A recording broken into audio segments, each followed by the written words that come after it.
You're listening to the AfterBuzz TV network, now the largest new media platform on the web, and your number one source for after-show entertainment. Very good, Gene. Johnson.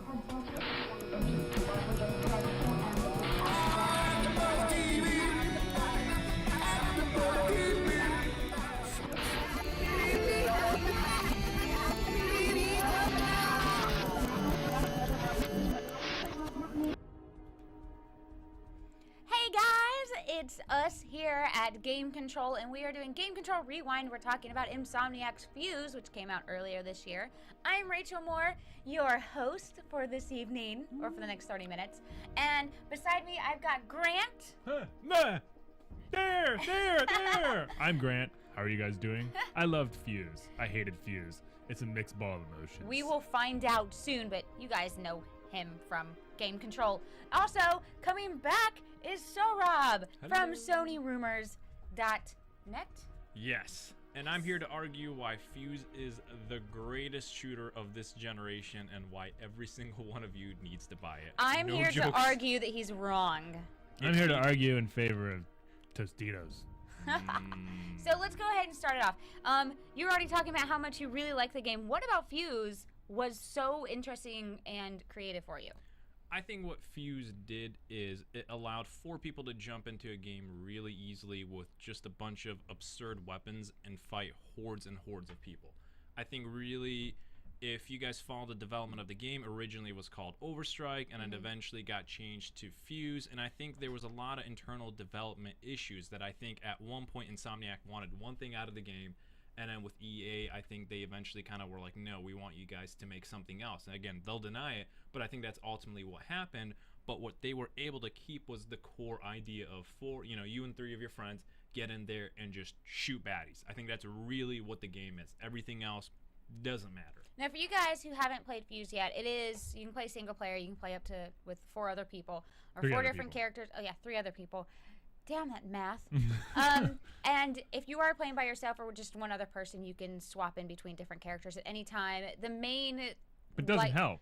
Well, each character, Even if you're playing by yourself, swapping doesn't help. each character is their own style of gameplay. Like Dalton's the tank, and that's who I mainly played as. And there's this main thing they all have in common, which is their fuse power. And the big thing about Fuse is that when you use your fuse power, your fuse weapon, you can get points together by getting kills by kind of cooperatively killing. So Dalton would have this fuse shield or whatever it was called, this shield.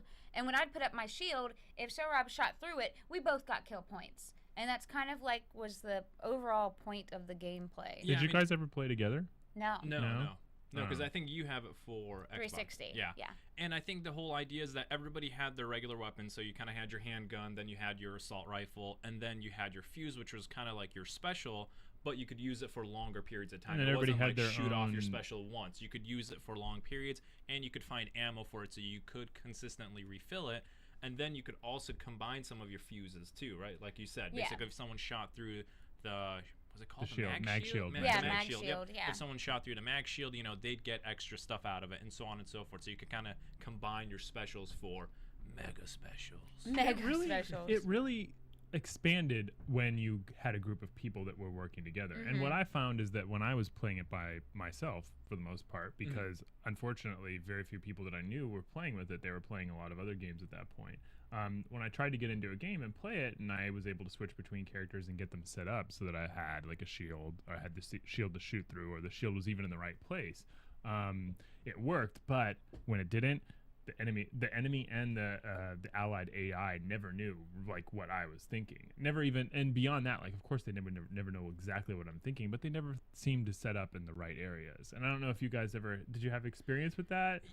Yeah, because I think first of all, for people, if you're still not familiar with it, if you played Resistance, this kind of took the multiplayer aspect of Resistance and kind of made it its own game. Because Yeah. what Right. made Resistance a lot of fun online was when you got a group that actually worked together. Yeah. It's like great, you had the tank, you had kind of the healers, you had people throwing ammo in there, and so it turned out to be a lot of fun versus, just like your regular, first person that you just go in there and everyone's shooting. It's like, no, you kind of had roles to do. And the It mag was very shield, the mag team-based. shield is almost almost taken from a weapon from Resistance. Absolutely, the yep. shield gun. Mm-hmm. And you could place a shield with that, and you could shoot through it if you were an ally, but your enemies projectiles wouldn't pass through it. Yeah, and so Right. I think the game really worked when you actually were playing with 3 other people Yeah. who, you could really coordinate with. Okay, I'm going to set up a shield. You guys come behind me. I'm going to help you guys And this is an push excuse. forward. This is a good excuse to actually expand upon the weapons in Resistance with a game that is built around that experience, because you couldn't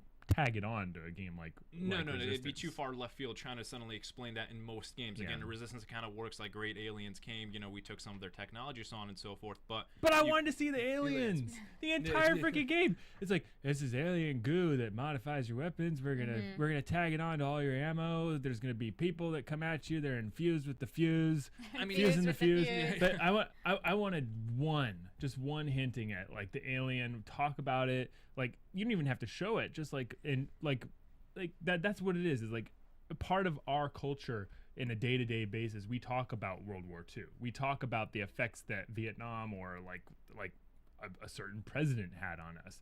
Like weapons, we talk about them and their origin. We talk about the origins of what happens in our society. None of the people in the game talk about it for the most part. No, and I think the bet that Insomniac was making is that the trend is for most people, especially if you're playing first-person shooters, is I'd say maybe half of people nowadays play through the campaign, where majority of people, especially kind of the more not hardcore gamers, they're just liking to play the game. They usually buy it for the online experience. Yeah. I mean, truth be told, most people play Battlefield, most people play Call of Duty, really want to do it for the online experience. Yeah. And I think that's really where Insomniac was going for, kind of knowing, yes, we want a campaign in there, but most people really care about playing online, so they really geared it towards playing online, or kind of throwing in the bonus of, by the way, you can sit with 3 of your friends at a screen, which is kind of a gone feature nowadays. You really can't do co-op with local people anymore, and if you can, it's usually 2 people max, where before most games used to be great 4-player jump into a game, no problem. Those features are kind That's of gone. something that Insomniac has kind of Always been done well, and with it's Fuse, nice to see them take the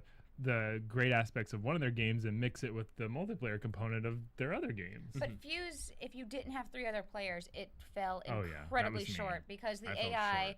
was dumb as hell. I don't remember who was the medic. Was it Naya? Nice. Naya. She's the medic. I'm Voiced lying by there. Jennifer Hale, by the way. My character Femshep. would be lying there, dying, bleeding out, and I'm crawling to her. I'm like, Naya, you're the medic. Medicate me. And she could do cool things where she could drop these like beacons, where basically if you were in the beacon Yeah. area, that would heal you. And again, I think that's where it comes back to it. If you look at the core components, there's some really great things you It's could meant do. to be played cooperatively and as a team, but if you don't have that many teammates, even if you were playing with just one other person, it really just loses all kind of At creativity. one point, I played with one other person, and we still had to be strategic about which characters we chose For each level. more than I should have. Meaning, I would have much rather played it with three other people, 4 players total, each taking ownership of a character and not having to switch back and forth. I felt like I had split personalities, and I don't like having to do that in a game. 'Cause you get attached to playing one character. I'm playing XCOM right now. I'm not controlling 3 different characters. I'm giving 3 different characters orders, and even that's a problem. And with Fuse, for me, that was the major clincher. Was like if I was even with one other person, I was switching back and forth too often. But see, and I think to a degree, though, that goes to the testament of, how they built the game, that they really did build it in a sense that you couldn't go in there and just kind of lone gun it and shoot Oh, away. no. You would die. There's Yeah. no way you're getting Beyond that, in it was there. boring too. Like if you hunkered down and like you had enough defenses, the boss battles were boring if you were They just were by yourself. so rinse and repeat, but even not by yourself, I found the boss battles The one that extremely like rinse and the repeat. plane that like floats around you around it. It's like you could time that out so perfectly that you would have no problem beating it, but it's just the amount of time that it takes. It's Right. not like It you would can be a just very rush through slow it. kind of dodge, dodge, dodge, Yeah. dodge, dodge, shoot, dodge, dodge, dodge. So, I mean, I think that's the thing is when they were building it, they really did take it into account of, okay, if you're in there with 4 other, 3 other people, Yeah. let's set the stage properly that you really do need the medic. You really do need the shield and all that stuff. And so I wonder to a degree, would it have been a different Did you ever play it with experience? 4 people total? No, so it was always me and 'Cause my I've heard fiance that's and like 2 the AIs. best. I've heard that that's the And best see, so that's the experience thing with is- 4. Yeah. Is for us, when we played it with 2 AIs, we never had issue. And maybe Yeah. it's because she was the medic, I was kind of the tank, so we could really parry off each other, no problem. And then those guys were kind of the support warrior. So the two classes kind of worked with each other. But I wonder if an additional 100,000, 500,000 people had bought the game, would the experience that you guys had be completely different? I think it would need to be more, like 100,000, 500,000. I think it'd be closer to 500,000, just because like you're gonna get a couple of people who are just like useless throwaway people that don't really bring anything to that character anyway. Like they'd be running up and like trying to melee the boss with Naya, as opposed to like using the shield or using her skills to any effect. Right, because the way I see it right now is, if you bought Fuse and you had a few people over, it's a great game that you can throw in. Everybody can kind of grab a controller and start playing. Some other games you really need to kind of figure out the world, the mechanics of it, all that stuff, for you to really get immersed into it to figure it out. And it's either going to be boring for one person while everybody else tries to figure it out, versus Fuse, you can very easily just jump into any game, any level, and within 5 minutes you'll kind of get a sense of what's going on, and you guys can start running and gunning I have and 3 shooting. extra controllers for both of my consoles. I could have easily just had somebody come in and like literally halfway even through the campaign, let alone the multiplayer But for me, trying to play it through like I normally play a game, I will sit down and I will play it for hours straight. The gameplay and the controls got so repetitive, and even I'm huge into like environment graphics, and the graphics weren't terrible, but each level and each environment was so standard. Oh, we're in generic bunker. Now we're in generic island hideout. Yeah, or now we're generic in ice world, and it was just so Well, nothing was creative. unnoticed. What is it? Nondescript industrial facility. Yeah, exactly. We never went anywhere creative where I was like, wow, I really actually want to study the graphics, or I want to kind of immerse myself in the environment. That's where I think the Fuse could have been integrated a little bit better, because there were just barrels of the stuff like floating around. Like it's like one of the things I liked about it was like if you targeted a specific set of barrels, you could set off a chain reaction, which is great. But why didn't why wasn't it? I know that these were supposed to be Fuse processing facilities, like they needed to. It could have been anything that. else. It could have been oil in that barrel. It could have been, and it wouldn't have made any difference. And I think that's when it comes down to, though, is that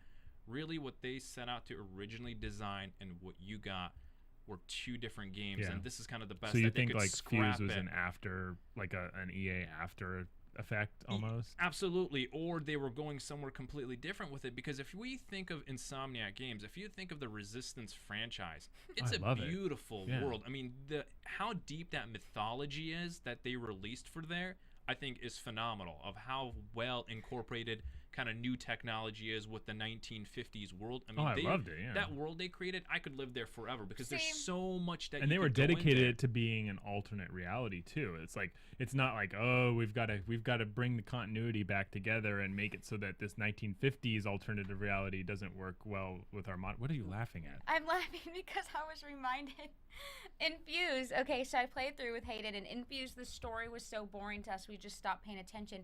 And that was pretty boring. We actually made our own story. At some point in the game, we were like, a robot started working for us, and the robot's name was Forcible Sexual Copulation Bot. And Forcible Sexual Copulation. And no, it's not a good. Our bot friend was then killed, and that was our main mission in the game, was to take revenge on our robot's untimely death. On your apparent sex bot's untimely death. And that's when the game got good for me, was when we made up our own story, because I thought the game story was we so all lame. strapped on dildos, the game got so much better.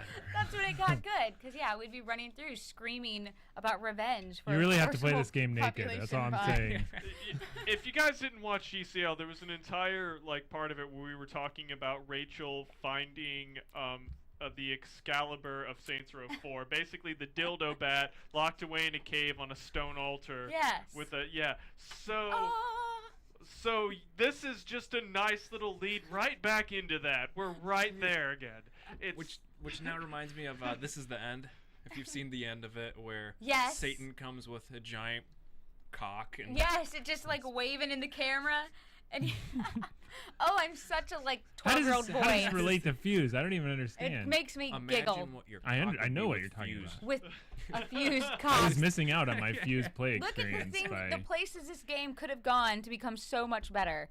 I'm sorry, Insomniac. You missed out on a great avenue.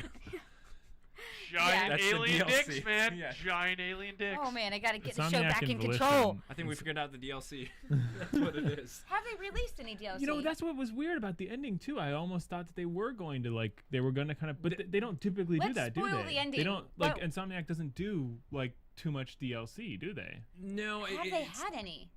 I think there Fuse? was talks of DLC. I think, like all things, the roadmap was kind of baked in of, great, if we do this and this, then yes, let's do it. But I mean, again, I think, unfortunately, I don't think between the 360 and the PS3, I don't think the game sold over 100,000. Oh wow. You know, I hadn't if checked the somebody numbers wants recently, to pull it up, but- what's the website that kind of does the vague? VG charts. Yeah, VG Oh, charts. yeah, I mean, yeah. give me Right a now second. it's selling for about 29, which I still think is like, I'm not going to say that this game is overpriced at 59, but like everybody finds the games like this at their comfortable price level. Like if you want to play it a year later and you get it for $15, or if you want to play it on day one and like you can get some use out of it at $60 or $50, like go for it. But at 29, I would say it's starting to get close to its like, I can recommend it to anybody at this point. How about you, Rachel? Because I know I'd go for $20. you, 20 yeah. bucks, pick it up. as Again, a greatest hits, title. Yeah, but again, it's a game that I think it's. But I think it would have had to sell more than $100,000 copies to be a greatest hits. I think it's got to be a million. I think It's, Fuse has a very. I'm looking at the numbers right now. Fuse, at least according to VG charts, Fuse sold on just the PS3 version alone under 50,000 units. It's 42,080. And Insomniac is is very friendly with Sony, meaning that they are That's where their fan base has been their for 3 generations. Like if you have a game at Insomniac, your fans are mostly us. Which I gotta say though, and here's the thing: if you guys have seen, what's the new game that they're making for Xbox One? Something Strike, Summer Overstrike, No, Overdrive. Summer was what Overdrive, this right? was. Summer Yes. something Overdrive. Big flag words. Yeah, they're Big coming out flag with words. a new The game. big go words that make people excited. And so that's going to be the first time that it's going to be an Xbox exclusive. So Insomniac now is kind of going Oh, on the shit. other side, which kind of had me bummed. Well, ever since Resistance 3, they were saying that they weren't going to be beholden just to the PlayStation. And so I think that game has more of the DNA of what they wanted to do with Fuse. Yeah. I And think who's distributing it? Is it still EA? no, it's I- Microsoft. It's Microsoft because it's Alright. exclusive. That's why. And total numbers now, because I just found the 360. 360 sold 53,541 units. Oh, so- it beat him. Yep, of course it did, because 360 is where the mainly online multiplayer Honestly, but players are. that's where honestly that is where that type of gamer is though. Like Sunset for- Overdrive. Sunset Overdrive. Somerset Overdrive. Something No, like think that. it's Sunset. It is Sunset Sunset Overdrive. Overdrive. Sunset Yeah, Overdrive, yeah. Yeah. Okay, so for Fuse, for me, I think its downfall mainly was that it's for a very small audience. It's an audience that needs to play with 3 other players, and an audience that needs to only play at an hour or 2 of each playthrough time. Would you say Fuse would have been a better game, downloadable title, starting off $30, throw out single player, you can download this just as a multiplayer game? Yes, if it was just a you can play with this with 3 other people game as a download, I think I would have loved this game. You know where this game would have really succeeded? Toss out the single player campaign. Yes. Toss out the Toss it campaign. out, lower the Put price in point. put in as many maps and levels. Like you could have easily like the amount of time that went into development of each of the single player stages could have been diced into 2 other multiplayer maps. Mhm. And they could have released a bevy of like 15, 20 multiplayer maps on day one at a $30 or $20 price point, and it would have sold like hotcakes. They would have sold easily like 4 times the amount of units right off the bat. Yeah, because I think your expectation does change when you pay $60 for a title as opposed to $20 or $30. And I think. wonder where the bulk of those 50,000 on each console really landed as far as the price point. Did they buy them at 50,000 or at $50? Did they buy them at 29 where it's sitting right now? I think it had to have been initial because I mean after that it kind of disappeared off the radar. So it's Yeah. not like there was a whole lot of press afterwards to say okay they're talking about or DLC to kind of reinvigorate that user base. I think it was kind of here's what we did at launch and then it just nosedived after that. Yeah. I'm kind of amazed because this sold possibly like under 100,000 units, and like most Across games both consoles. across Yeah. both consoles, and most games need at least 1 million to be considered financially successful. Like, how much of a financial hit did Insomniac take from this game?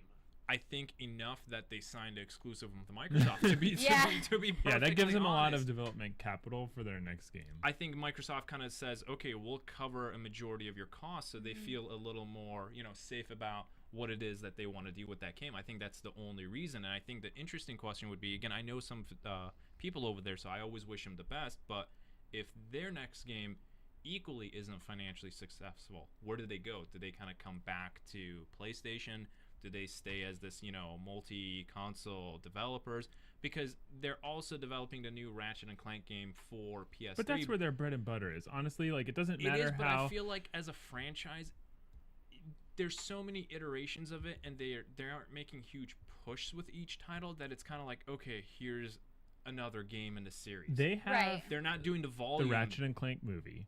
They have Ratchet and Clank still. Like that they will develop another version of that. Oh, I hope so. I mean, and it's great. Killzone is not done. So I think they have their strong holdouts, and they can afford to. I think they still can afford to experiment with games like Fuse and Sunset Overdrive and keep them exclusive, or don't need to I keep don't them think exclusive. this is where Insomniac should be going. I think they are good at the Ratchet and Clank games, and Ratchet and Clank style of games belong more with the Sony audience than obviously what they do with the Microsoft audience.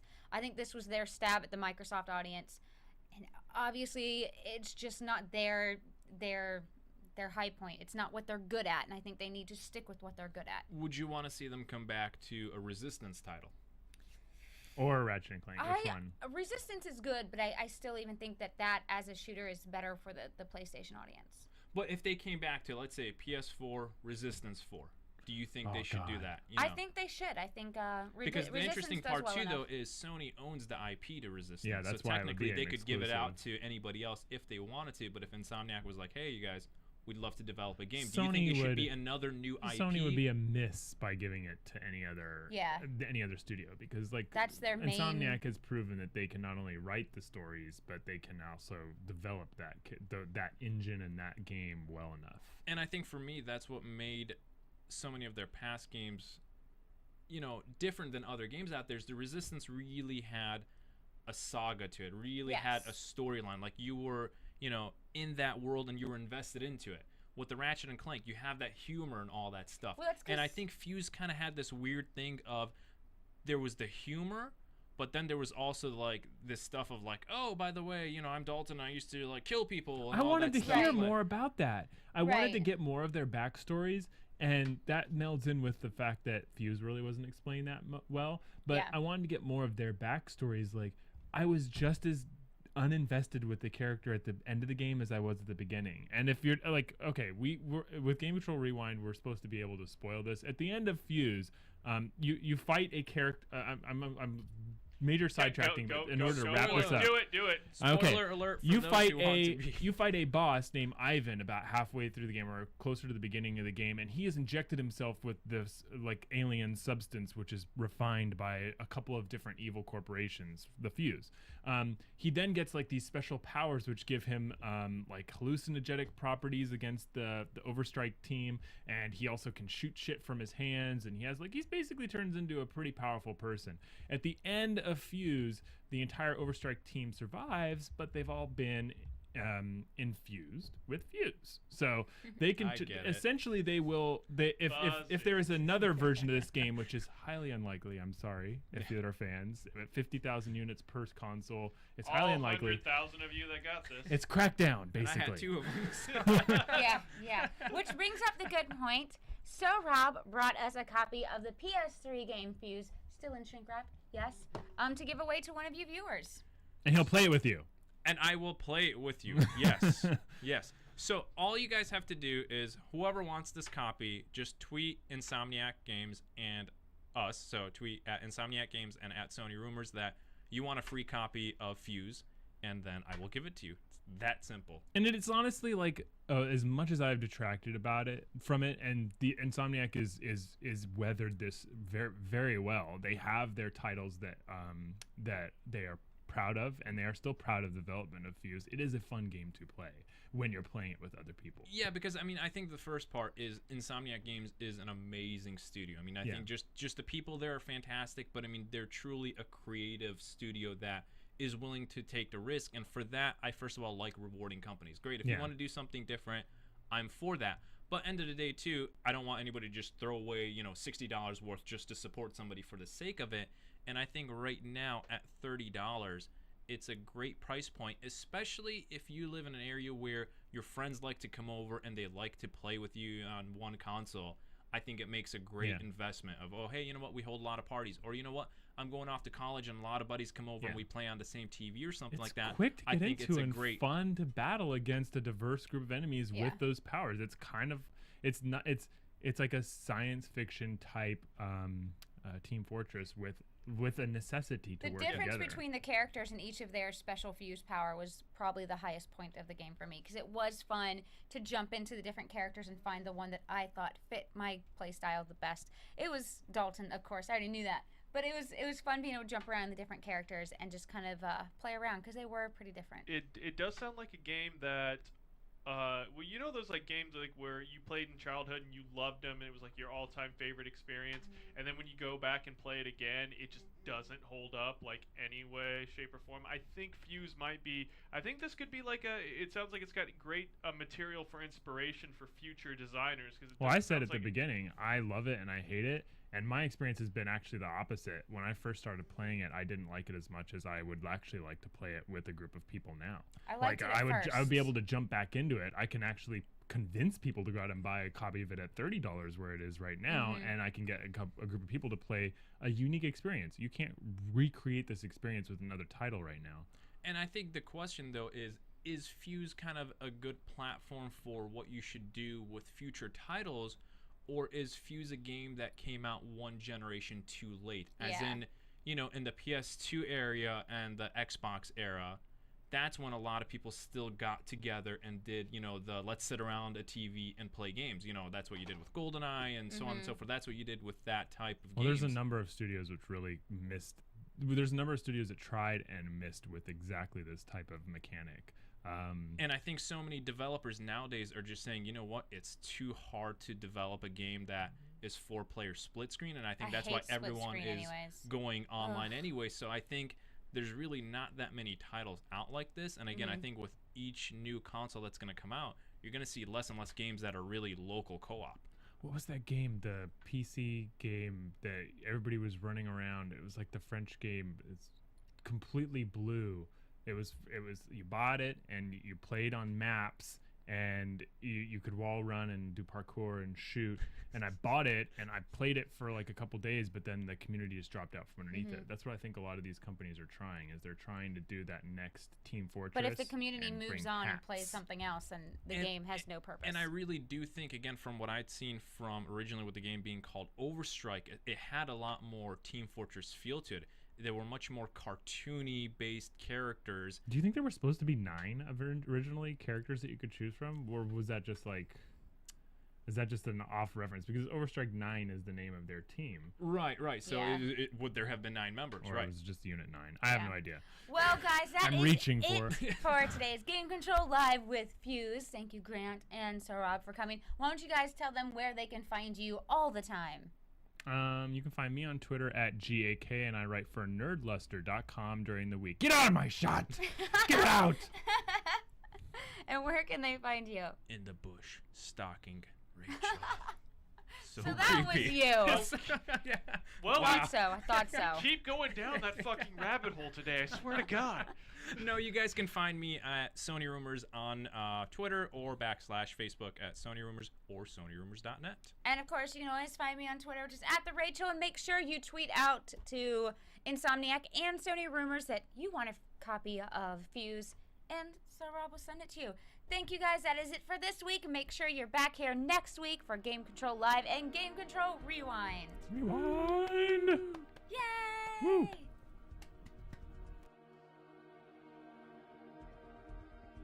From Bing.com, executive producers Maria Menounos, Kevin Undergaro, Phil Svitek, and the entire AfterBuzz TV staff, we would like to thank you for listening to the AfterBuzz TV network. To watch or listen to other after shows and post comments or questions, be sure to visit AfterBuzzTV.com. I'm Sir Richard Wentworth, and this has been a presentation of AfterBuzz TV. The views expressed herein are those of the hosts only and do not necessarily reflect the views of AfterBuzz TV or its owners or principals.